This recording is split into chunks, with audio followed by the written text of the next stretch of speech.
그 말을 들은 것은 아무렇지 않은 화요일 저녁이었다. 된장찌개가 끓고 있었다. 박명수는 불 앞에 서서 뚜껑을 조금 열어 김을 빼면서 두부를 넣었다. 텔레비전에서 뉴스 앵커가 무언가를 읽는 소리가 거실에서 흘러들었다. 저녁이면 항상 그랬다. 찌개 끓는 소리, 뉴스 소리, 남편이 소파에서 뒤척이는 소리. 그것들이 합쳐진 것이 명순의 저녁이었다. 남편 책이 보기 부엌 쪽으로 걸어왔다. 명순은 그 발소리를 들으면서 숟가락을 집었다. 간을 보려던 참이었다. 그런데 기복이 냉장고 옆에 서서 명순을 봤다. 평소와 다른 자리였다.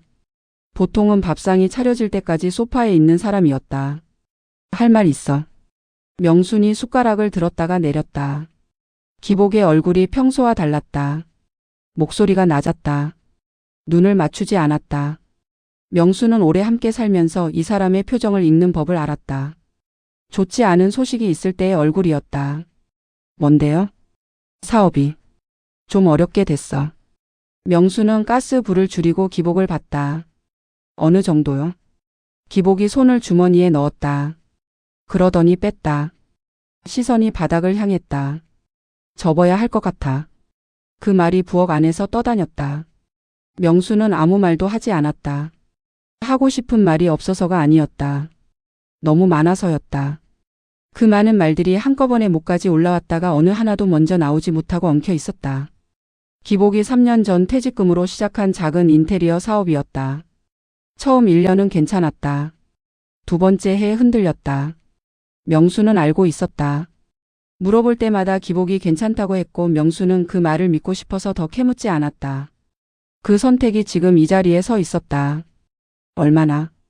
거의 다. 퇴직금이랑 적금까지. 명순의 손이 싱크대 모서리를 잡았다. 아이들한테 빌린 건 없어요? 없어. 그나마 다행이었다. 명수는 그 생각을 먼저 했다. 분노보다 가족을 먼저 생각하는 것이 이 사람의 방식이자 동시에 이 사람이 30년 동안 명순에게 익혀준 방식이기도 했다. 당장 생활비는요? 2달치쯤 있어. 2달. 명수는 그 숫자를 머릿속에 놓았다. 2달 뒤. 그 다음은. 기복은 63이었다. 재취업이 쉽지 않은 나이였다. 명수는 60이었다. 30년 동안 집 밖에서 일한 적이 없었다.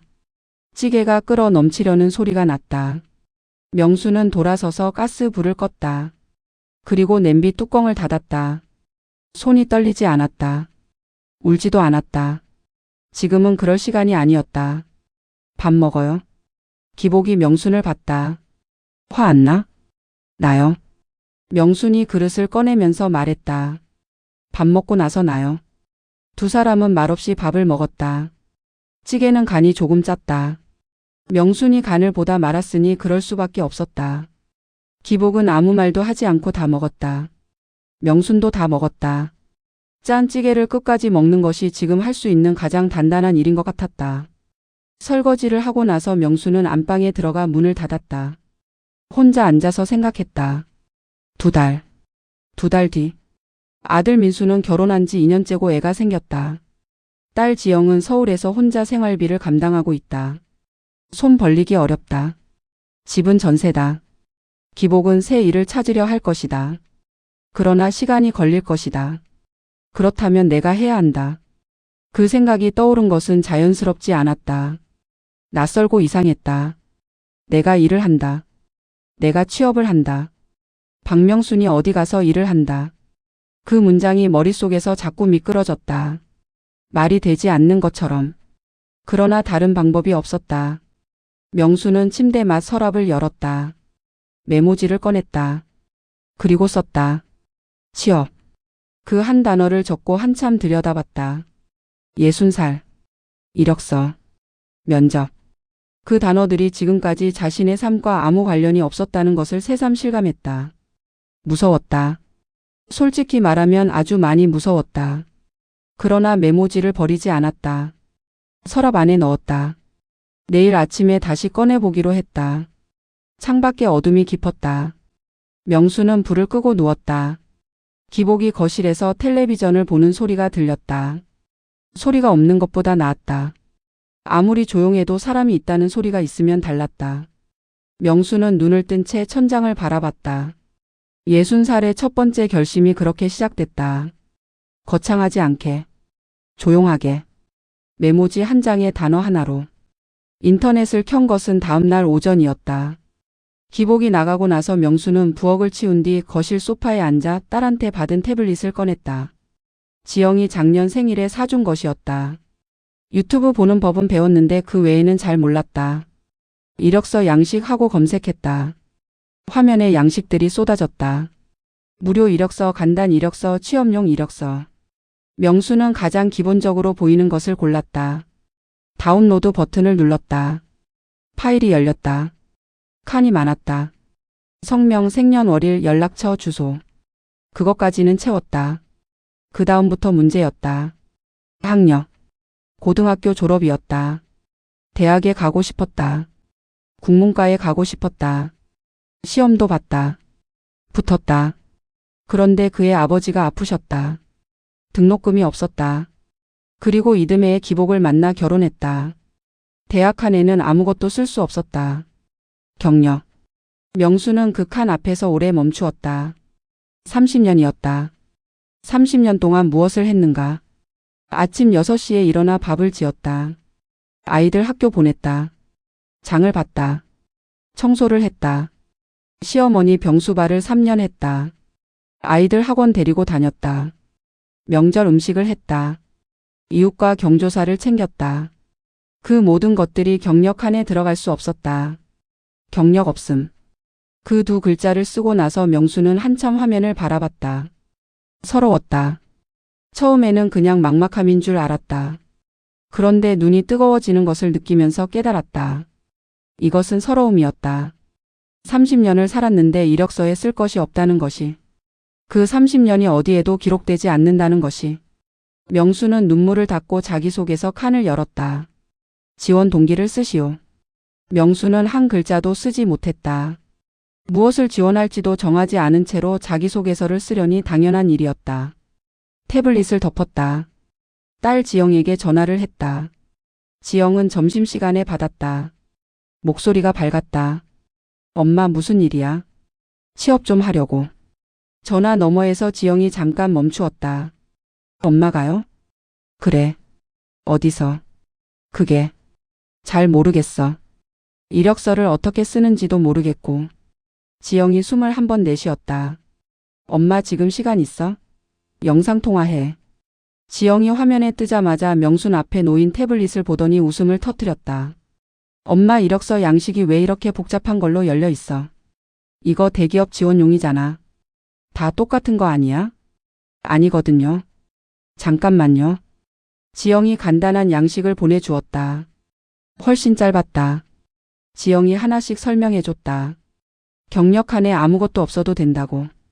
대신 자기소개서에 성실함과 책임감을 강조하면 된다고. 엄마, 강점이 뭐야? 명순이 잠깐 생각했다. 꼼꼼한 것? 사람 잘 챙기는 것? 그거야. 그걸 써야 해. 두 사람이 전화를 끄는 것은 1시간 뒤였다. 이력서 한 장을 완성하는데 1시간이 걸렸다. 지영이 문장을 다듬어줬고 명순이 내용을 채웠다. 완성된 이력서를 보면서 명순은 이상한 기분이 들었다. 이것이 박명순이라는 사람의 60년을 담은 종이었다. 이름, 나이, 그리고 짧은 자기소개 몇 줄. 그날 오후 명순은 구인 앱을 설치했다. 나이 무관 성실한 분. 그런 공고를 찾았다. 동네 편의점, 마트, 계산원, 음식점, 홀서빙. 지원을 해봤다.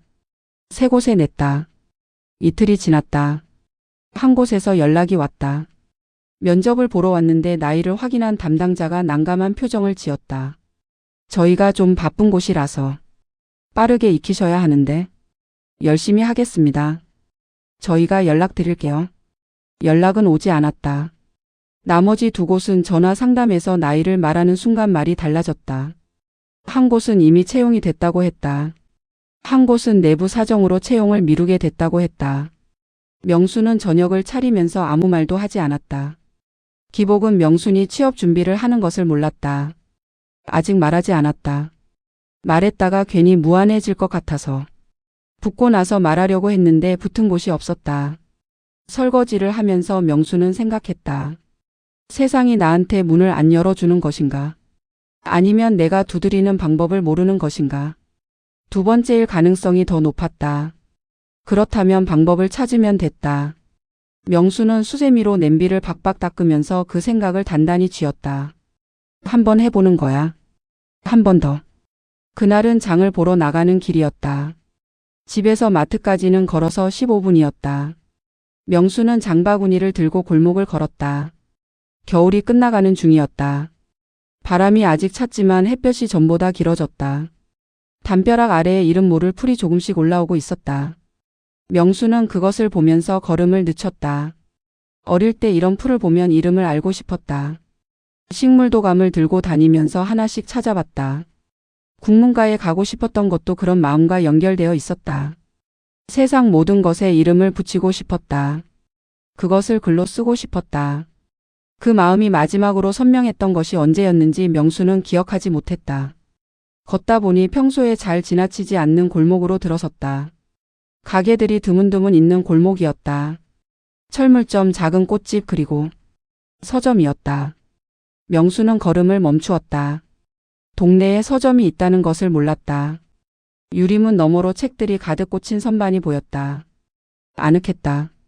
안쪽에서 따뜻한 빛이 새어나왔다. 나무 향 같은 것이 바깥까지 스미는 것 같았다. 유리문 한쪽에 종이가 붙어 있었다. 직원 구합니다. 시간 오전 10시, 오후 6시, 주 5일. 나이, 경력 무관. 책 좋아하는 분 우대. 문의 안으로 들어오세요. 명수는 그 공고를 읽고 또 읽었다. 나이 무관. 경력 무관. 책 좋아하는 분 우대. 세 줄 중에 두 줄이 자신에게 해당했다. 나이 무관은 자신이고 책 좋아하는 분은 자신이었다. 경력 무관도 자신이었다. 세 줄 모두였다. 명수는 잠시 그 자리에 서 있었다. 들어가 볼까? 망설임이 왔다. 지원하러 온 것이 아니었다. 장 보러 가는 길이었다. 지금 들어가서 면접을 본다고? 이 차림으로? 장바구니를 들고? 발이 움직였다. 생각이 발을 이기지 못했다. 서점 문을 당겼다. 작은 종이 울렸다. 딸랑. 서점 안은 밖에서 보던 것보다 넓었다. 아늑하게 책장들이 배치되어 있었다. 소설, 에세이, 시집, 그림책. 장르별로 나뉜 섹션에 책들이 정갈하게 꽂혀 있었다. 한쪽 구석에 작은 테이블과 의자 2개가 있었다. 누군가 앉아서 책을 읽을 수 있는 자리였다. 카운터 안쪽에서 청년이 나왔다. 젊었다. 명순 아들뻘이었다. 머리를 살짝 올려 묶었고 줄무늬 셔츠를 입고 있었다. 안경을 쓰고 있었다. 어서 오세요. 저기. 명순이 장바구니를 왼손으로 옮겼다. 밖에 구인 공고 보고 들어왔어요. 청년의 눈이 잠깐 커졌다. 네. 어색한 침묵이 흘렀다. 청년이 명순의 장바구니를 받다가 시선을 올렸다. 지금 잠깐 얘기 나눠도 될까요? 네, 괜찮아요. 청년이 카운터 옆 의자를 권했다. 명순이 앉았다. 청년도 맞은편에 앉았다. 저는 이준혁이고요. 서점 사장이에요. 박명순이에요. 준혁이 명순을 봤다. 나이를 가늠하는 것이 눈에 보였다. 명순은 그 시선을 피하지 않았다. 피하면 지는 것 같았다. 혹시 연세가? 60이에요. 준혁이 잠깐 입을 다물었다. 명수는 그 침묵이 얼마나 이어질지 셌다. 하나, 둘, 셋. 책 좋아하세요? 네, 오래 좋아했어요. 어떤 책이요? 명수는 망설이지 않았다. 소설 좋아해요. 박완서 선생님 책은 다 읽었고 요즘은 에세이를 많이 읽어요. 한강 작가 책도 좋고. 준혁의 표정이 조금 바뀌었다. 경력은 없으세요? 전업주부였어요. 30년. 준혁이 테이블 위에 두 손을 얹었다. 생각하는 표정이었다. 명수는 결과를 기다리면서 손을 무릎 위에 가지런히 놓았다. 떨지 말자. 손이 떨리려는 것을 무릎을 눌러 참았다. 저도 사실 처음이에요. 명순이 준혁을 봤다. 서점을 운영하는 게요. 올해로 1년 됐는데 아직 모르는 게 많아요. 저한테 완벽한 직원을 기대하시면 곤란하고요. 저도 완벽한 사장이 아니니까. 명수는 그 말이 어떤 뜻인지 천천히 이해했다. 그럼 다음 주 월요일부터 나오실 수 있어요? 명순의 심장이 한번 크게 뛰었다. 네. 준혁이 손을 내밀었다. 명순이 잡았다. 악수였다. 명순의 손이 준혁의 손보다 작았다. 그러나 힘이 없지 않았다. 서점을 나오면서 명순은 장바구니를 두 손으로 꽉 쥐었다. 마트까지 걸어가는 내내 발이 가벼웠다. 이상하게 세상이 조금 달라 보였다. 같은 골목인데 같은 담벼락인데 아까 보던 그 작은 풀이 다시 눈에 들어왔다. 이름을 알아봐야겠다고 생각했다. 월요일 아침이었다. 명수는 새벽 5시에 눈이 떠졌다. 출근 시간은 10시였다. 5시간이 남아 있었다. 그래도 다시 잠들지 못했다. 이불 속에서 뒤척이다가 6시에 일어났다. 뭘 입어야 하는지 몰랐다. 옷장 앞에서 한참 섰다. 화려하면 안 될 것 같고 너무 수수하면 힘없어 보일 것 같고.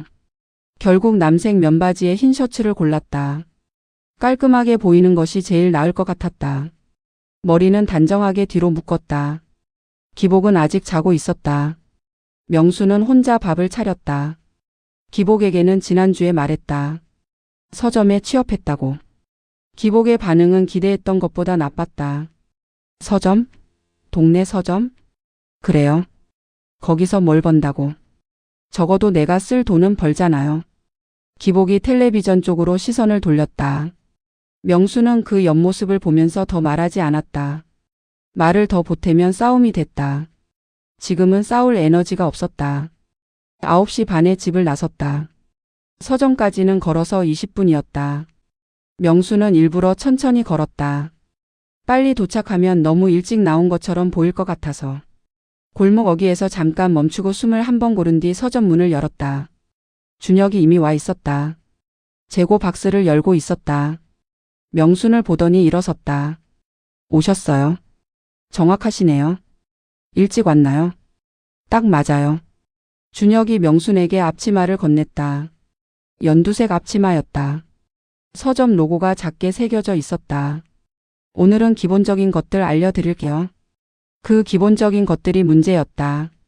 포스 기계, 카드 결제와 현금 결제 버튼이 달랐다. 영수증 출력 버튼이 또 달랐다.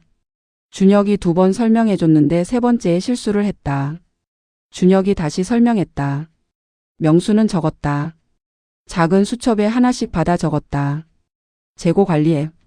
스캐너로 바코드를 찍으면 앱에 기록된다고 했다. 스캐너를 잡았는데 버튼 위치를 몰라 한참 걸렸다. 준혁이 기다렸다. 기다리는 것이 표정에 나오지 않으려 하는 것이 보였다. 카카오 채널은요? 준혁이 서점 채널을 열어 보여줬다. 신간 안내 이벤트 공지 손님 문의 답변. 명수는 카카오를 쓰긴 했지만 채널 관리는 처음이었다. 이건 천천히 익히셔도 돼요. 점심시간이 됐다. 준혁이 근처 김밥집에서 포장해 왔다. 카운터 옆 작은 테이블에서 같이 먹었다. 명수는 김밥을 먹으면서 오전에 배운 것들을 수첩에서 다시 봤다. 글씨가 많았다. 그래도 내용이 눈에 잘 들어오지 않았다. 오후에 첫 손님이 왔다. 중학생 남자아이였다. 책 제목을 말하면서 있냐고 물었다. 준혁이 재고를 확인하려는데 마침 다른 전화가 왔다. 준혁이 명순을 봤다. 혹시 확인해 주실 수 있어요? 명순이 컴퓨터 앞에 앉았다. 재고 프로그램을 열었다. 검색창에 책 제목을 쳤다. 글자가 틀렸다. 다시 쳤다. 이번에는 떴다. 재고 있음. 위치 C섹션 3열. 명수는 일어나 C섹션으로 갔다. 3열. 손가락으로 책등을 후었다. 있었다. 꺼내서 아이한테 건넸다. 이거 맞죠? 아이가 받아보고 고개를 끄덕였다. 계산은 준혁이 전화를 끊고 나서 도왔다. 명수는 그 옆에 서서 버튼 순서를 다시 봤다. 아이가 나가고 나서 준혁이 말했다. 잘 찾으셨네요. 수첩에 적어뒀어요. 준혁이 잠깐 명순을 봤다가 미소를 지었다. 퇴근은 6시였다. 앞치마를 접어 카운터에 올려두면서 명수는 다리가 아프다는 것을 처음 느꼈다. 서 있는 시간이 많아서였다. 집에서 할 때와는 달랐다. 집에서 서 있는 것과 밖에서 서 있는 것은 몸이 쓰이는 방식이 달랐다. 서점 문을 나서면서 준혁이 말했다. 수고하셨어요. 수고하셨어요. 골목을 걸으면서 명수는 생각했다. 모르는 것이 너무 많았다. 포스 기계도 재고 앱도 카카오 채널도. 내일 또 가면 또 실수할 것이었다. 그런데 이상하게 발이 무겁지 않았다. 집에 돌아온 것은 6시 반이었다. 기복이 소파에 앉아 텔레비전을 보고 있었다. 명순이 들어서는 것을 봤지만 말을 걸지 않았다. 명순도 먼저 말하지 않았다. 신발을 벗고 부엌으로 들어가 냉장고를 열었다. 저녁을 차려야 했다. 오전에 재료를 꺼내두고 나간 것이 있었다. 두부조림을 할 참이었다. 명수는 앞치마를 두르고 불을 켰다. 손이 자동으로 움직였다. 두부를 썰고 양념을 만들고 프라이팬에 기름을 둘렀다. 그런데 손이 멈추었다. 종아리가 아팠다. 허리가 당겼다. 오전부터 서 있었으니 그럴 수밖에 없었다. 명수는 조리대 모서리에 손을 짚고 잠깐 그 자리에 서 있었다. 오늘 하루가 지나갔다. 포스 기계 앞에서 버벅댄 것, 재고 앱 검색이 안 되던 것, 스캐너 버튼을 찾지 못한 것, 준혁이 기다려준 것, 기다리는 표정을 숨기려 한 것. 그 표정이 자꾸 떠올랐다. 나이 차이가 31살이었다. 사장이 직원보다 31살 어렸다. 그게 뭐가 어떻냐고 생각하려 했는데 생각처럼 되지 않았다. 준혁이 화면을 넘기는 속도, 앱을 다루는 손놀림, 계산하는 자연스러움이 전부 자신과 달랐다. 그 차이가 오늘 하루 내내 눈에 들어왔다. 저녁을 차리고 두 사람이 밥을 먹었다. 기복이 두부조림 한 점을 집으면서 물었다. 어땠어? 그냥 그랬어요. 뭘 했는데? 기계 쓰는 법 배우고 책 찾는 것 좀 하고. 기복이 밥을 한술 먹었다. 사장이 얼마나 됐대? 29. 기복이 젓가락을 내려놓았다. 29. 너보다 30살 어린 애한테 일 배우는 거야? 그러면 안 돼요? 창피하지 않아? 명수는 기복을 봤다. 뭐가 창피해요? 동네 사람들이 보잖아. 거기가 어딘 줄 알아? 우리 아파트에서 걸어서 20분이야. 아는 사람 다 볼 수 있다고. 명수는 입안에 밥을 씻고 삼켰다. 대답을 고르고 있었다. 화가 났지만 소리를 높이면 밥상이 전쟁이 됐다. 그래서 내가 안 나가면 돈은 어디서 나요? 기복이 아무 말도 하지 않았다. 당신이 사업 접었잖아요. 그럼 누군가 벌어야 하잖아요. 내가 창피한지 아닌지보다 그게 먼저 아니에요? 기복이 텔레비전 쪽으로 시선을 돌렸다. 대화를 끝내겠다는 몸짓이었다. 명순도 더 말하지 않았다. 밥을 마저 먹었다. 설거지를 끝내고 안방에 들어온 명수는 침대에 걸터 앉았다. 창피하지 않냐고. 그 말이 귀에서 맴돌았다. 창피한가? 명수는 스스로에게 물었다. 잘 모르겠다고 솔직히 말하면 그것이 더 솔직했다. 창피하지 않다고 자신 있게 말하기엔 오늘 준혁 앞에서 버벅댄 기억이 너무 선명했다. 그러나 창피한 것과 그만두는 것은 다른 문제였다. 명수는 수첩을 꺼냈다. 오늘 적어둔 것들을 다시 읽었다. 포스 기계 버튼 순서, 재고 검색 방법, 카카오 채널 로그인 방법. 내일은 덜 버벅댈 것이었다. 모레는 그보다 나을 것이었다. 명수는 그렇게 믿기로 했다. 믿는 것과 확신하는 것은 다르지만 지금은 믿는 것으로 시작해야 했다. 불을 끄려다가 멈추었다. 수첩 맨 뒤 빈 페이지를 펼쳤다. 그리고 썼다. 오늘 잘한 것 책 한 권 찾아줬다. 수첩에 다 적었다. 그만두지 않았다. 3줄이었다. 많지 않았다. 그러나 거짓이 없었다. 명수는 수첩을 덮고 불을 껐다. 내일 또 가면 됐다. 출근 3주째 되는 목요일이었다. 명수는 이제 포스 기계 앞에서 버벅대지 않았다. 카드 결제와 현금 결제 버튼을 헷갈리지 않았다. 재고 검색도 첫날보다 2배는 빨라졌다. 수첩에 적은 것들을 집에서 밤마다 다시 읽은 덕이었다. 준혁이 한 번은 그 수첩을 보더니 말했다. 저도 저렇게 정리해두면 좋을 텐데요. 명수는 그 말이 칭찬인지 아닌지 잠깐 생각하다가 칭찬으로 받기로 했다. 그날 오전은 손님이 드문 편이었다. 준혁은 카운터 안쪽에서 신간 목록을 정리하고 있었다. 명수는 에세이 코너 책장을 닦으면서 책 등을 후었다. 아는 책들이 있었다. 모르는 책들도 있었다. 모르는 책을 꺼내 뒷면 소개 글을 읽는 것이 2주 사이에 생긴 습관이었다. 11시쯤 여자 손님이 들어왔다. 40대 초반으로 보이는 여자였다. 코트를 입고 있었고 표정이 조금 지쳐 보였다. 서점 안을 천천히 둘러보다가 소설 코너 앞에서 멈추었다. 한참을 서서 책 등을 봤다. 꺼냈다가 넣었다. 다시 꺼냈다가 넣었다. 명수는 그 모습을 에세이 코너 쪽에서 바라봤다. 저 사람이 뭘 찾고 있는지 모르겠다. 그러나 찾고 있는 것은 분명했다. 책 제목을 정해두고 온 사람의 움직임이 아니었다. 뭔가를 필요로 하는데 그것이 무엇인지 자신도 모르는 사람의 움직임이었다. 준혁이 전화를 받으러 안쪽으로 들어갔다. 명수는 잠깐 망설이다가 소설 코너 쪽으로 걸어갔다. 찾으시는 거 있으세요? 여자가 명순을 봤다. 그냥 보고 있어요. 선물해야 하는데 뭘 골라야 할지 모르겠어서. 어떤 분께요? 엄마요. 칠순이세요? 명순이 잠깐 생각했다. 따님이 많이 바쁘세요? 여자가 눈을 깜빡였다. 뜻밖의 질문이었는지. 그렇죠. 일이 좀. 엄마를 자주 못 뵙는 것 같아서요. 표정이 그러셔서. 여자가 명순을 다시 봤다. 당혹스럽기도 하고 정확하게 찔린 것 같기도 한 얼굴이었다. 명순은 소설 코너에서 한 발짝 옆으로 이동했다. 에세이 코너였다. 박완서 선생님 책 읽어보셨어요? 이름은 알아요. 어머님 연세면 이 책이 딱 맞으실 것 같아요. 명순이 책 한 권을 꺼냈다. 이분이 글을 쓰시는 방식이 딸한테 말하는 것처럼 써요. 읽다 보면 옆에 누군가 앉아서 이야기해 주는 것 같거든요. 오래 혼자 계신 어머님한테 그런 책이 좋을 것 같아서요. 여자가 책을 받아 앞표지를 봤다. 그리고 뒷표지를 봤다. 이거 선생님이 읽어보셨어요? 3번 읽었어요. 여자의 입끝이 올라갔다. 그럼 믿어야겠네요. 계산대에서 여자가 책을 내밀었다. 명순이 포스 기계를 눌렀다. 이번엔 버튼을 헷갈리지 않았다. 영수증이 나왔다. 여자가 책을 받아 가방에 넣으면서 말했다. 감사해요. 잘 고른 것 같아요. 어머님이 좋아하실 거예요. 여자가 나갔다. 명수는 계산대 앞에 서서 그 뒷모습이 유리문 너머로 사라지는 것을 봤다.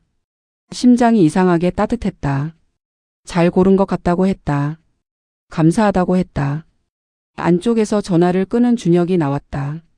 방금 계산하셨어요? 네. 뭐 사셨어요? 박완서 선생님 책이요. 제가 추천했어요. 준혁이 명순을 봤다. 어떻게 추천하셨어요? 명순은 짧게 설명했다. 여자가 망설이는 것을 봤고 말을 걸었고 어떤 분 선물이냐고 물었고 그에 맞는 책을 골랐다고. 준혁이 잠깐 명순을 바라봤다. 저는 그냥 뭐 찾으세요 이것밖에 못 물어봤는데. 명순이 앞치마 끈을 고쳐 매면서 말했다. 사람을 조금 보면 돼요. 뭘 사러 온 게 아니라 뭘 필요로 하는지를. 준혁이 그 말을 들으면서 고개를 끄덕였다. 뭔가를 받아 적고 싶은 표정이었다. 명수는 그 표정이 우습기도 하고 뿌듯하기도 했다. 수첩 맨 뒤 페이지를 펼쳤다. 오늘 잘한 거 책 추천을 했다. 손님이 고마워했다. 2줄이었다. 어제보다 1줄 줄었지만 내용이 달랐다. 어제는 그만두지 않았다는 것이 잘한 것이었는데 오늘은 무언가를 해냈다는 것이 잘한 것이었다. 그 차이가 명순에게는 컸다. 그 일이 생긴 것은 출근 1달째 되는 금요일이었다. 명수는 퇴근 후 마트에 들러 장을 봤다. 저녁거리를 골라 계산하고 나오는데 아는 얼굴이 보였다. 같은 아파트 동에 사는 조 여사였다. 65 동네 모임에서 자주 마주치는 사람이었다. 어머 명순 씨. 장 보러 왔어요? 네, 조 여사님. 두 사람이 잠깐 이야기를 나눴다. 어디서 왔냐고 물어 서점에서 일하고 돌아오는 길이라고 했다. 조 여사의 눈이 잠깐 커졌다. 서점에서요? 거기 직원이에요? 네. 어머 그래요? 나 거기 지나다니면서 한 번도 들어가 본 적이 없는데. 명순 씨가 거기 있구나. 조 여사가 밝게 웃으면서 다음에 들르겠다고 했다. 명순은 오세요 하고 웃으면서 헤어졌다. 집에 돌아와 저녁을 차렸다. 기복이 예전보다 일찍 들어오고 있었다. 새 일을 알아보러 다니는 것 같았다. 명수는 묻지 않았다. 기복도 먼저 말하지 않았다. 두 사람이 그렇게 각자의 사정을 각자 감당하고 있었다. 저녁을 먹다가 기복이 말을 꺼냈다. 오늘 조씨 만났어. 명순이 밥을 먹다가 멈추었다. 조씨라면 기복 친구였다. 같은 아파트 단지에 사는. 응. 마트에서. 거기서 조씨 부인도 같이 있었는데 기복이 국그릇을 내려놓았다. 명순 씨가 동네 서점에서 일한다고 얼마 전에 봤다고. 명순은 젓가락을 내려놓지 않았다. 그래서요. 그래서라니. 기복이 목소리를 낮췄다. 그 사람들 앞에서 내가 뭐라고 했는 줄 알아? 아, 그렇지 않아도 요즘 집에서 너무 심심해하더니 잘 됐다고. 그랬어. 잘했네요. 잘했어? 명순아. 기복이 명순을 봤다. 조씨가 뭐라는 줄 알아? 기복이 사업이 어렵게 됐나 보다 그러더라고. 아내가 알바를 하니까. 그 말이 얼마나. 알바가 뭐가 어때요? 당신이 모르는 거야. 기복의 목소리에 힘이 들어갔다. 남자가 사업 접고 아내가 나가서 돈 버는 거 밖에서 어떻게 보이는지 알아? 명수는 기복을 봤다. 나는 지금 밖에서 어떻게 보이는지가 중요한 게 아니에요. 그게 중요하지 않아? 우리 통장에 돈이 있는 게 더 중요하지. 기복이 밥상을 밀지는 않았다. 그러나 밥그릇에서 손을 떼고 소파 쪽으로 시선을 돌렸다. 대화를 끊겠다는 몸짓이었다. 명수는 밥을 마저 먹었다. 그러나 이번에는 달랐다. 이전에 기복이 핀잔을 줄 때 명수는 대꾸하지 않았다. 삼켰다. 그런데 오늘은 삼키고 싶지 않았다. 삼킨다고 달라지는 것이 없다는 것을 한 달 사이에 배웠다. 기복씨. 기복이 명순을 봤다. 나 일하는 거 그만두라고 하면 안 돼요. 그건 안 될 말이에요. 기복이 눈을 깜빡였다. 창피하면 당신이 빨리 일 찾으면 돼요. 그게 순서야. 내가 안 나가도 되게 되면 그때 얘기해요. 기복이 아무 말도 하지 않았다. 명수는 설거지를 하러 일어섰다. 손이 떨렸다. 저 말을 하면서 심장이 빠르게 뛰었다. 그러나 말하고 나서 후회가 없었다. 오히려 이상하게 가슴이 조금 뚫린 것 같았다. 막혀있던 자리에 구멍이 하나 난 것 같은 느낌이었다. 설거지를 끝내고 수첩을 펼쳤다. 오늘 잘한 것 하고 싶은 말을 했다. 한 줄이었다. 오늘은 그것 하나로 충분했다. 다음 날 아침이었다. 딸 지영에게서 전화가 왔다. 목소리가 평소보다 단단했다. 엄마 어제 아버지한테 뭐라고 했어요? 명순이 부엌에서 물을 마시다가 잔을 내려놓았다. 아버지가 전화했어? 새벽에요. 엄마가 요즘 이상하다고. 이상하다. 그 단어를 명순은 잠깐 곱씹었다. 기복의 눈에는 지금의 명순이 이상해 보이는 것이구나. 하고 싶은 말을 하고 그만두라고 해도 안 그만두고 매일 아침 출근하는 사람이. 이상한 거 없어. 하고 싶은 말 한 것뿐이야. 지영이 잠깐 침묵했다. 아버지가 뭐라고 했어요? 엄마한테. 창피하다고. 동네 사람들이 안다고. 전화 너머에서 지영의 숨소리가 바뀌었다. 제가 이번 주말에 내려갈게요. 안 와도 돼. 나 괜찮아. 엄마 때문이 아니에요. 아버지한테 할 말이 있어서. 명수는 말리려다가 멈추었다. 지영이 이 목소리로 한 번 한다고 하면 말리는 것이 더 힘들었다. 와도 되는데 싸우러 오면 안 돼. 싸우러 가는 거 아니에요. 얘기하러 가는 거예요. 토요일 오후 지영이 내려왔다. 버스에서 내리는 지영을 명순이 마중 나갔다. 딸이 캐리어를 끌고 나오는 것을 보는 순간 명수는 눈이 뜨거워졌다. 서울에서 2시간 버스를 타고 온 것이었다. 명순을 위해서. 왜 울어요, 엄마? 안 울어. 눈 빨개졌는데. 바람 때문이야. 지영이 명순의 팔짱을 꼈다. 엄마 나 엄마 응원해. 명순이 딸을 봤다. 서점에서 일하는 거. 완전 잘하는 것 같던데. 엄마 인스타 해요? 서점 인스타 보니까. 요즘 손님 후기에 직원분이 책 추천 잘해주셨다는 말이 2번이나 있던데. 명수는 그 말이 뜻밖이었다. 인스타에 그런 게 있어? 응. 어떤 분이 박완서 선생님 책 추천받았다고 엄마한테 딱 맞는 책이었다고 올렸어요. 엄마가 추천한 거 맞지? 명수는 걸음을 멈추었다. 그 여자가 인터넷에 글을 올린 것이었다. 명수는 그런 것을 생각지 못했다. 그냥 책을 추천한 것이었다. 그게 인터넷에 올라가고 지영이 그것을 보고. 맞아. 엄마 대단하다. 집에 들어서면서 지영이 기복에게 인사를 했다. 기복이 소파에서 일어났다. 저녁을 먹은 뒤 지영이 먼저 말을 꺼냈다. 아버지, 엄마 서점 일 계속하면 좋겠어요. 기복이 지영을 봤다. 창피하다는 거 알아요. 근데 아버지, 지금 창피한 게 문제가 아니잖아요. 생활비가 문제잖아요. 그건. 그리고요. 지영이 목소리를 낮추지 않았다. 엄마가 서점에서 일하면서 달라진 것 알아요? 목소리가 달라졌어요. 전화하면 느껴져요. 예전에는 항상 피곤한 목소리였는데 요즘은 뭔가 할 말이 있는 사람 목소리예요. 기복이 아무 말도 하지 않았다. 아버지가 창피한 거 이해해요. 근데 엄마가 처음으로 자기 일을 하는 거잖아요. 그게 아버지 체면보다 중요할 수 있어요. 식탁 안이 조용해졌다. 명수는 지영을 바라봤다. 32살 딸이 아버지 앞에서 그 말을 하고 있었다. 엄마 편에서. 명순의 목이 메었다. 기복이 한참 있다가 말했다. 됐어. 알겠어. 더 말하지 않았다. 그러나 그 두 마디가 기복에게서 나올 수 있는 최대한의 인정이라는 것을 명순은 알았다. 그날 밤 지영과 나란히 누워 명순이 말했다. 고마워 지영아. 당연한 거지. 아버지한테 그런 말 하는 거 쉽지 않았을 텐데. 지영이 어둠 속에서 명순의 손을 잡았다. 엄마, 나는요. 엄마가 뭔가를 하는 사람이 됐으면 좋겠었어. 오래전부터. 명순이 그 말을 들으면서 눈을 감았다. 딸이 오래전부터 그것을 원하고 있었다는 것을. 명순은 몰랐다. 아니, 알면서 모른 척했는지도 몰랐다. 어쨌든 지금은 알았다. 뭔가를 하는 사람. 명수는 그 말을 마음 안에 넣었다. 2달째 되는 어느 화요일이었다. 오전에 손님이 2명 왔다. 오후에 3명 왔다. 하루 5명. 평소보다 적은 편도 아니었지만 많은 편도 아니었다.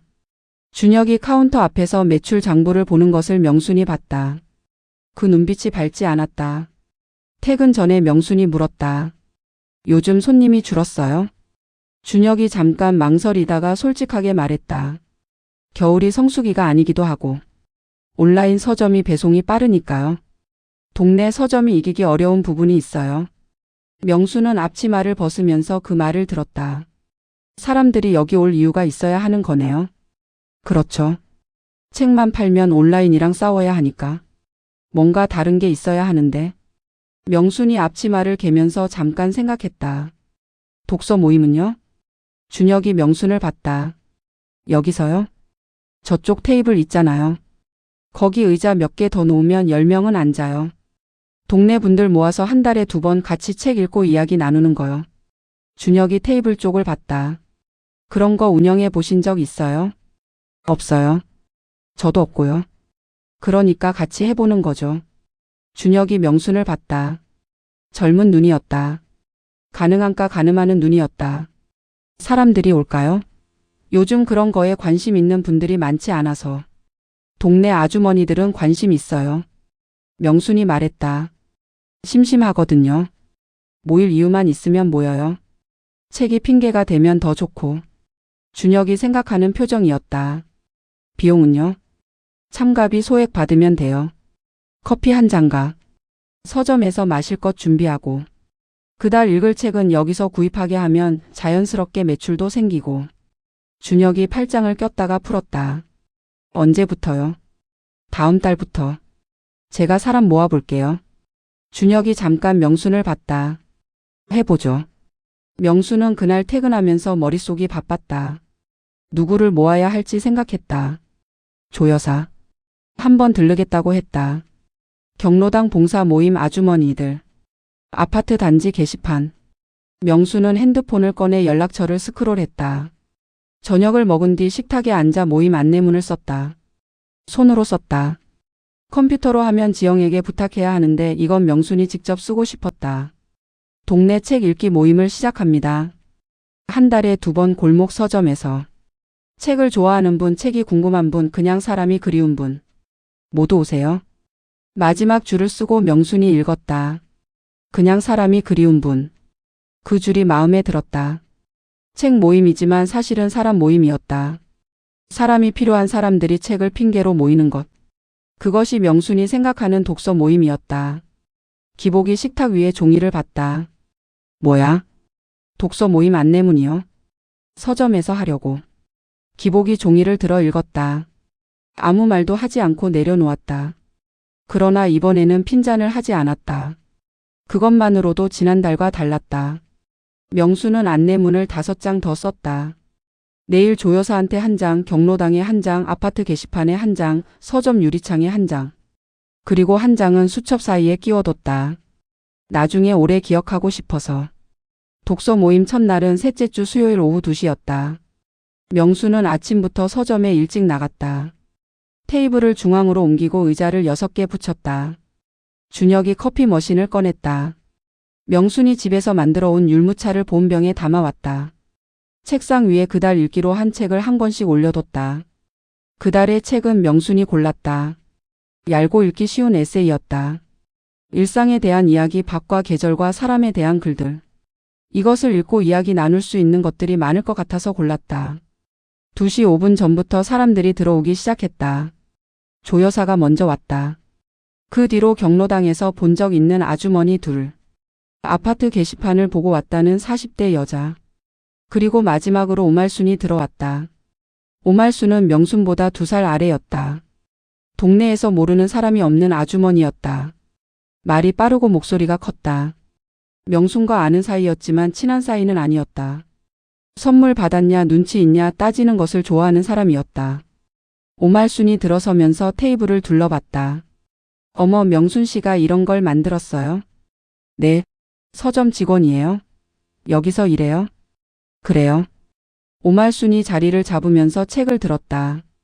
이 책 읽어봤어요? 읽어보니까 어때요? 좋았어요. 어떤 부분이요? 밥 짓는 이야기가 있는데 거기서 좀 울었어요.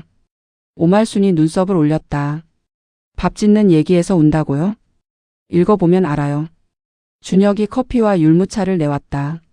6명이 테이블에 둘러 앉았다.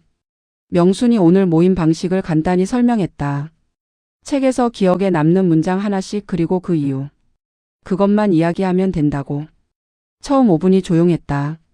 다들 손에 책을 들고 뒤적거렸다. 어느 문장을 골라야 할지 모르는 것 같았다. 명순이 먼저 꺼냈다. 제가 기억에 남는 문장은요. 30페이지에 있어요. 아무리 복잡한 날도 밥을 지으면 하루가 마무리되는 것 같았다. 이 문장이요. 조 여사가 고개를 끄덕였다. 맞아, 나도 그 부분. 저도요. 아파트 40대 여자가 말했다. 밥을 지을 때가 제일 생각이 정리되는 것 같더라고요. 이야기가 시작됐다.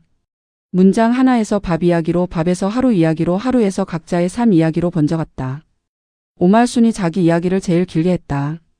본인 딸 직장 이야기, 남편 퇴직 이야기, 아파트 층간 소음 이야기가 줄줄이 나왔다. 명순이 조심스럽게 끊었다. 말순 씨, 책 얘기로 돌아가도 될까요? 오말순이 명순을 봤다. 내가 책 얘기했잖아요. 밥 이야기에서 시작한 거잖아요. 그건 그런데요. 오늘 처음이라 다들 문장 하나씩은 얘기했으면 해서요. 오말순이 잠깐 명순을 봤다. 불만인 것 같기도 하고 틀린 말은 아닌 것 같기도 한 표정이었다. 알겠어요. 오말순이 책을 다시 폈다. 1시간이 지났다. 6명이 각자 문장 하나씩 이야기했다. 어떤 문장은 웃음이 나왔고 어떤 문장은 고요해졌다. 누군가 남편 이야기를 하다가 목이 메기도 했다. 오말순이 그 사람 등을 두드렸다. 아까 명순에게 지적을 받은 것은 잊은 것 같았다. 모임이 끝나고 사람들이 돌아갔다. 조 여사가 나가면서 말했다. 명순 씨, 다음 달에도 해요. 네, 할 거예요. 나 친구 데려와도 돼요? 물론이죠. 준혁이 의자를 정리하면서 명순에게 말했다. 생각보다 잘 됐어요. 오말순 씨 때문에 중간에 아찔했는데 그래도 분위기가 좋았어요. 사람들이 좋아하는 게 보였어요. 명순은 테이블을 닦으면서 오늘 모임을 돌아봤다. 완벽하지 않았다. 오말순과 잠깐 삐걱거렸고 시간이 계획보다 10분 넘어갔다. 그러나 6명이 1시간 동안 책 이야기를 했다. 마지막에 다들 다음 달에 또 오겠다고 했다. 수첩을 폈다. 오늘 잘한 것 독서 모임 첫날을 끝냈다. 사람들이 웃었다. 다음 달에 또 온다고 했다. 3줄이었다. 글씨가 평소보다 조금 크게 써졌다. 손에 힘이 들어간 것이었다. 명수는 그 세 줄을 보면서 입끝이 올라가는 것을 느꼈다. 독서 모임이 두 번째 달로 접어들 무렵이었다. 두 번째 모임에는 12명이 왔다. 조여사가 친구 둘을 데려왔고 오말순이 아는 사람 셋을 끌고 왔다. 서점 안이 좁게 느껴질 만큼 북적였다. 준혁이 급하게 의자를 더 가져왔고 명순이 율무차를 2배로 끓였다. 시끌벅적하고 엉성했지만 사람들이 웃었다. 모임이 끝나고 준혁이 말했다. 이번 달 책 매출이 지난달보다 올랐어요. 모임 때문이에요. 모임 참석자들이 책 사가는 것도 있고요. 인스타에 서점 후기가 늘면서 새 손님도 오는 것 같아요. 명수는 그 말을 들으면서 내심 기뻤다. 내가 제안한 것이 실제로 서점에 도움이 되고 있다는 것이. 그것이 월급을 받는 것과는 또 다른 기쁨이었다. 그러나 그 기쁨이 오래가지 않았다. 사흘 뒤였다. 명순이 오전에 출근하니 준혁이 카운터 앞에 앉아 서류를 보고 있었다. 평소보다 일찍 나온 것 같았다. 얼굴이 어두웠다. 왔어요. 준혁이 서류를 덮었다. 네, 어서 오세요. 명순이 앞치마를 두르면서 물었다. 무슨 일 있어요? 준혁이 잠깐 망설였다. 건물주한테서 연락이 왔어요. 다음 달부터 임대료를 올리겠다고요. 명순이 앞치마 끈을 매다 멈추었다. 얼마나요? 30%요. 30%. 명수는 그 숫자를 머릿속에 놓았다. 작은 서점에서 30%는 작은 숫자가 아니었다. 매달 나가는 임대료가 그만큼 늘면 지금 겨우 맞추고 있는 수지가 무너진다. 협상은요? 해봤어요. 건물주가 요지부동이에요. 이 골목이 요즘 뜨고 있어서 시세가 올랐다고. 싫으면 나가라는 식이에요. 준혁이 서류를 다시 폈다가 덮었다. 솔직히 말씀드리면 지금 매출로는 오른 임대료를 감당하기 어려워요. 독서 모임으로 조금 나아지긴 했는데 그게 임대료 인상분을 커버할 만큼은 아니에요. 그럼 어떻게 할 거예요? 준혁이 명순을 봤다. 그 눈이 어렸다. 29이었다. 대기업을 그만두고 고향에 돌아와 서점을 열었다.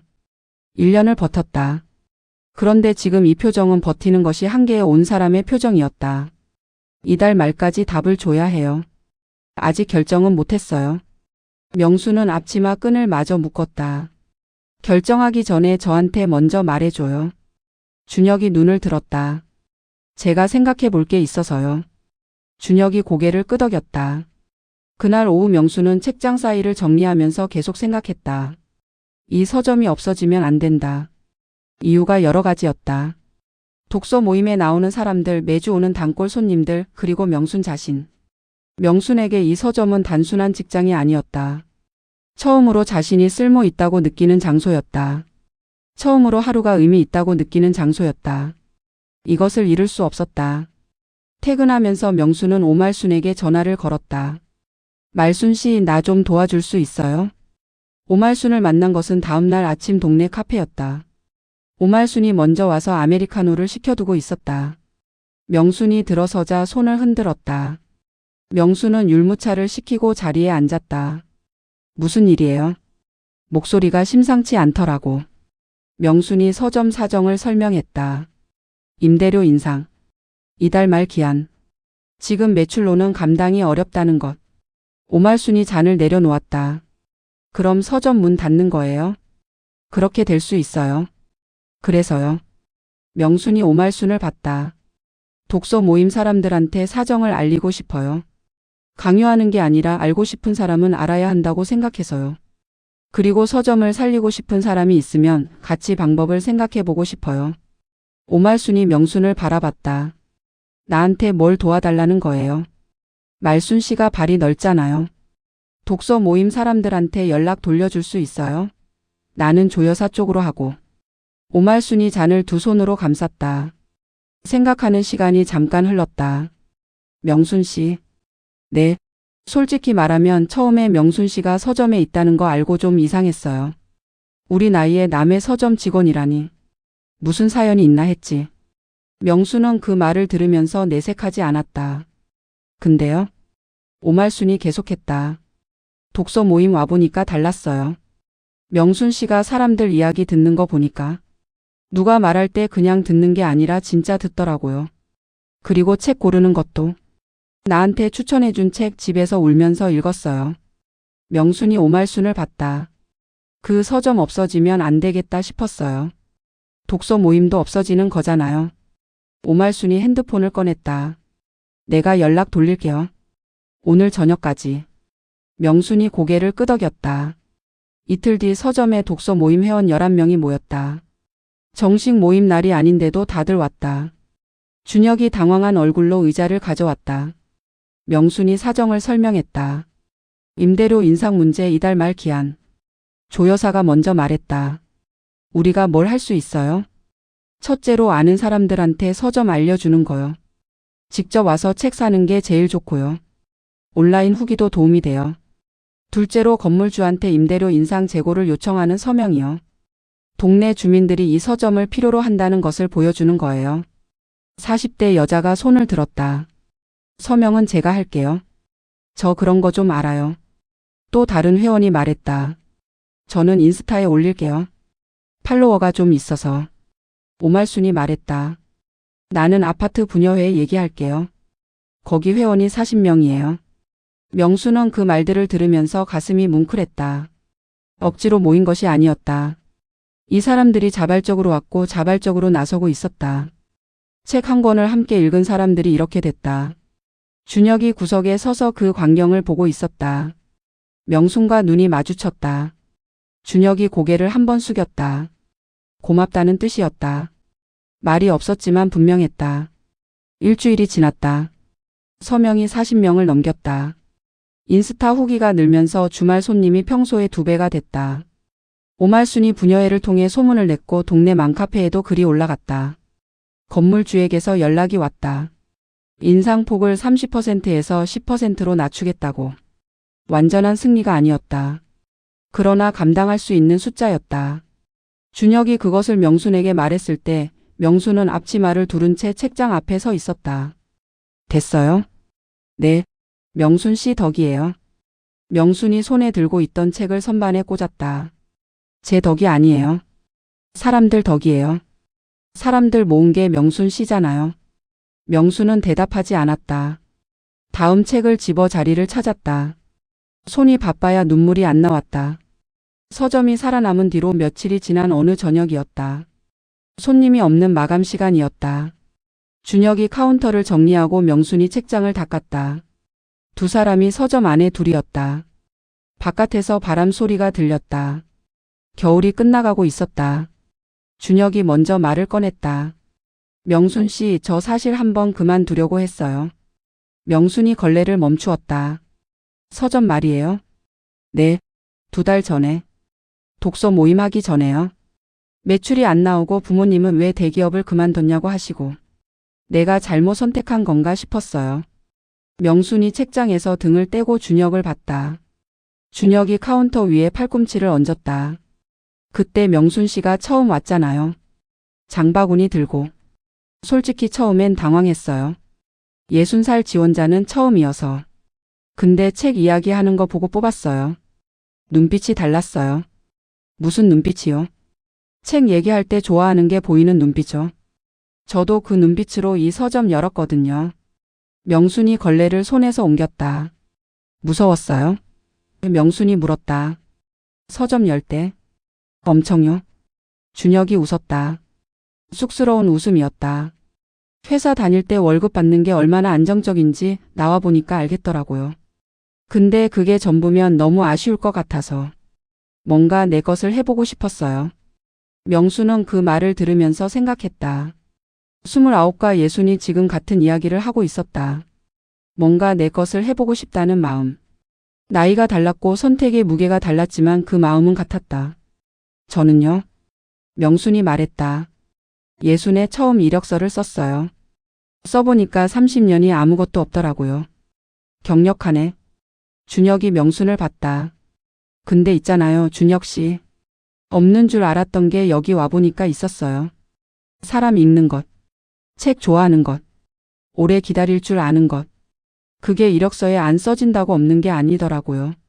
준혁이 고개를 끄덕였다. 저도 그것 때문에 버텼던 것 같아요. 명순 씨 보면서. 명순이 눈을 들었다. 제가 흔들릴 때 명순 씨는 매일 왔어요. 포스 기계 앞에서 버벅대도 저한테 지적받아도 수첩에 적고 다음날 또 왔어요. 그게 저한테는 많이 됐어요. 명수는 그 말을 듣는 동안 목이 메었다. 내가 누군가에게 무언가가 됐다.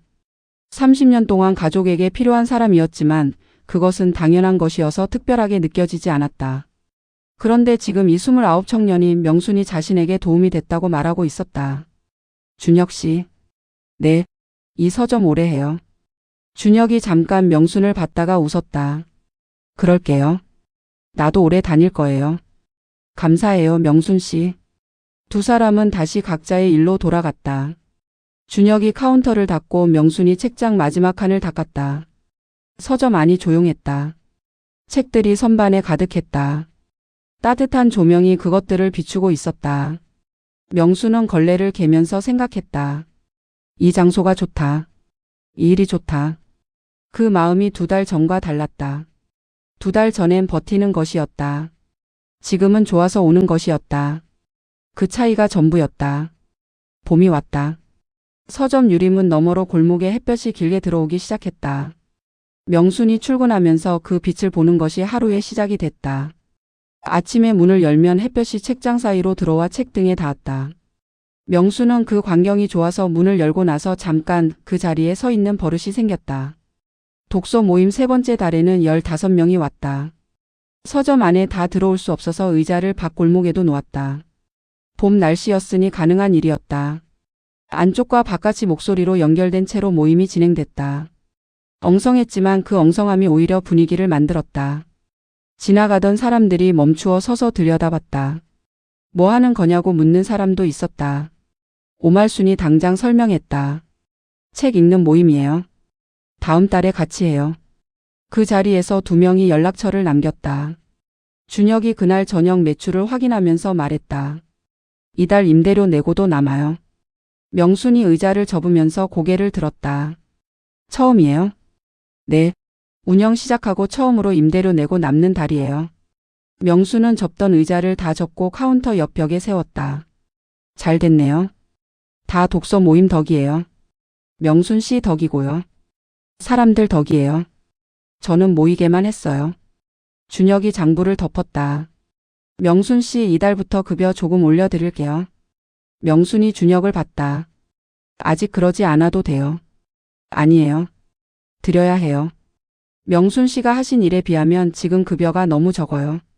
명수는 더 사양하지 않았다. 사양하는 것이 오히려 준혁의 마음을 가볍게 하는 것이 아니라는 것을 알았다. 고맙다고 하면 됐다. 고마워요. 그날 이후로 서점에 조금씩 변화가 생겼다. 단골이 늘었다. 독서 모임 때만 오던 사람들이 그 외에도 들르기 시작했다.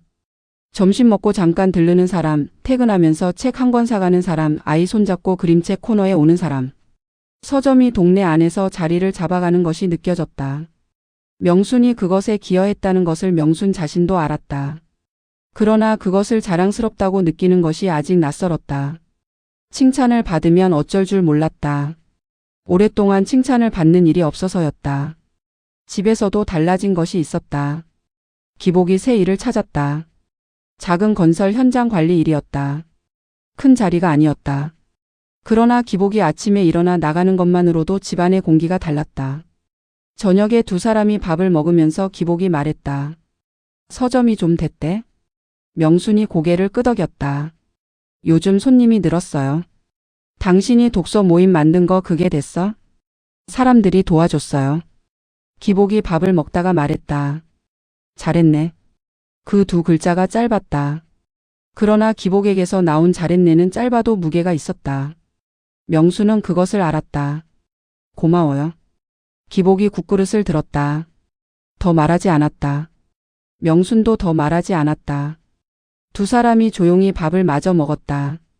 그 침묵이 처음 날과 달랐다. 그날 밤 기복이 말했던 창피하다는 침묵이 아니었다. 지금은 각자의 것을 가진 2 사람이 함께 있는 침묵이었다. 명수는 그 차이를 느끼면서 수저를 내려놓았다. 봄 저녁이 창문 너머로 길게 늘어져 있었다. 월급날은 매달 25일이었다. 명순이 처음 일을 시작한 것이 2월 초였으니 첫 월급은 2월 말에 나왔어야 했다. 그런데 그달은 2주 남짓 일한 것이어서 준혁이 일할 날수에 맞춰 정산해줬다. 통장에 찍힌 숫자가 작았다. 명수는 그것을 보면서도 기뻤는데 그게 전부가 아니라는 것을 알고 있었다. 3월 25일이 왔다. 한 달을 꽉 채운 첫 번째 월급날이었다. 명수는 그날 아침 평소보다 일찍 일어났다. 특별히 할 일이 있어서가 아니었다. 그냥 눈이 떠졌다. 기복이 아직 자고 있었다. 부엌에서 혼자 보리차를 끓이면서 오늘이 월급날이라는 것을 몇 번이나 생각했다. 이상하게 설레었다. 설렌다는 감각이 얼마만인지 몰랐다. 아이들 소풍날 도시락을 쌀 때 설레던 것과는 달랐다. 그건 아이들을 위한 설렘이었다.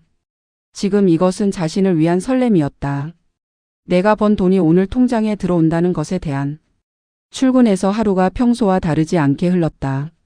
손님이 왔고 책을 찾아드렸고 계산을 했다. 독서 모임 다음 달 안내문을 준혁과 같이 정리했다. 점심을 먹고 오후에 에세이 코너를 다시 정돈했다. 늘 하는 일이었다. 6시가 되었다. 앞치마를 벗으면서 준혁이 말했다. 오늘 월급날이에요. 확인해 보세요. 네. 고생하셨어요. 이번 달도. 명순이 앞치마를 개면서 고개를 끄덕였다. 고생했다는 말이 이 나이에 들으니 이상하게 좋았다. 누군가 자신의 수고를 알아준다는 것이. 서점을 나와 골목을 걸었다. 은행이 골목 끝에 있었다. 명수는 그쪽으로 발을 돌렸다. ATM 앞에 섰다. 통장을 넣었다. 잔액 조회를 눌렀다. 숫자가 떴다. 명수는 그 숫자를 한 번 읽고 다시 읽었다. 많지 않았다. 동네 서점 직원의 월급이었다. 큰 돈이 아니었다. 그러나 그 숫자 옆에 적힌 입금 내역에 서점 이름이 있었다. 박명순에게 입금된 돈이었다. 박명순이 일하고 받은 돈이었다. 눈이 뜨거워졌다. 막으려 했는데 막히지 않았다. ATM 앞에서 눈물이 났다. 소리는 나지 않았다. 그냥 볼을 타고 흘렀다. 명수는 통장을 두 손으로 쥔 채 그 숫자를 바라봤다. 60년이었다. 60년을 살면서 내 이름으로 번 돈이 통장에 찍힌 것이 처음이었다. 아이들 키울 때도 시어머니 간병할 때도 명절 음식을 할 때도 그 모든 것들이 돈이 되지 않았다. 아무도 돈을 주지 않았다. 그리고 명순도 당연히 여겼다. 그런데 지금 이 숫자가 있었다. 박명순이 일하고 받은 돈. 포스기계 앞에서 버벅댔고 퇴근하고 혼자 울었고 기복에 핀잔을 들었고 우말순가 삐걱거렸고 그래도 매일 나갔던 사람에게 주어진 돈. 명수는 눈물을 손등으로 닦았다. 통장을 빼서 가방에 넣었다. 그리고 하늘을 봤다. 봄 저녁이었다. 골목 위로 하늘이 노을빛이었다. 가로등이 하나씩 켜지기 시작했다. 사람들이 퇴근길을 걸어가고 있었다. 명순도 그 사람들 사이에 있었다. 퇴근하는 사람으로 핸드폰을 꺼냈다. 지영에게 문자를 보냈다. 지영아, 엄마 오늘 첫 월급 받았어. 이따 전화할게. 잠시 후 지영에게서 답장이 왔다. 엄마, 축하해요. 오늘 맛있는 거 사 먹어요. 명순이 그 문자를 읽으면서 웃었다.